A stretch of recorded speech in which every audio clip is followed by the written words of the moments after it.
ফের বিউপুরিয়ায় বিজেপির প্রতিবাদ, ভূপেন বরার বিরুদ্ধে প্রতিবাদ যুব বিজেপির। বিউপুরিয়ায় অমিয় কুমার ভূঁইয়াকে দিতে হবে বিজেপির টিকিট, এই দাবিতে শিমলগুড়িতে পতাকা হাতে প্রতিবাদে যুব বিজেপি কর্মীরা।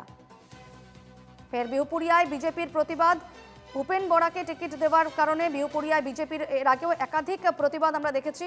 ভূপেন বরার বিরুদ্ধে প্রতিবাদ যুব বিজেপির। বিউপুরিয়ায় অমিয় কুমার ভূঁইয়াকে টিকিট দেওয়ার দাবি রয়েছে তাদের। শিমুলগুড়িতে পতাকা হাতে প্রতিবাদ জানান যুব বিজেপি কর্মীরা।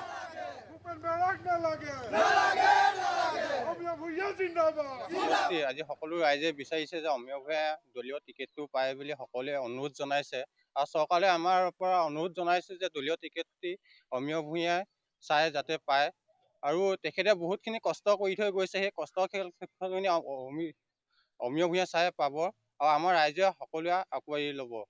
আমি এইটোৱে ক'ব বিচাৰোঁ, যিধৰণে আমাৰ ডক্টৰ অমিয় কুমাৰ ভূঞা ডাঙৰীয়াই আমাৰ ইয়াত বিধায়ক হৈ গাঁৱে ভূঞে দুখীয়াৰ লগত থাকি যিধৰণে আমাৰ ইয়াত কামখিনি কৰি গৈছে, যিধৰণে আমাৰ সমাজখনক চাই গৈছে, তেখেতে এই 5 বছৰ দিনে যিমানখিনি কাম কৰিলে আজিলৈকে আমি তেনেকুৱা এজন বিধায়কক দেখা নাই।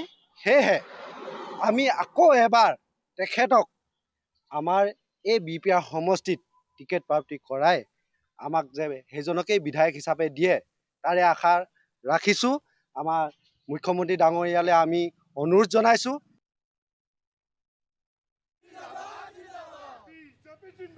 জিন্দাবাদ।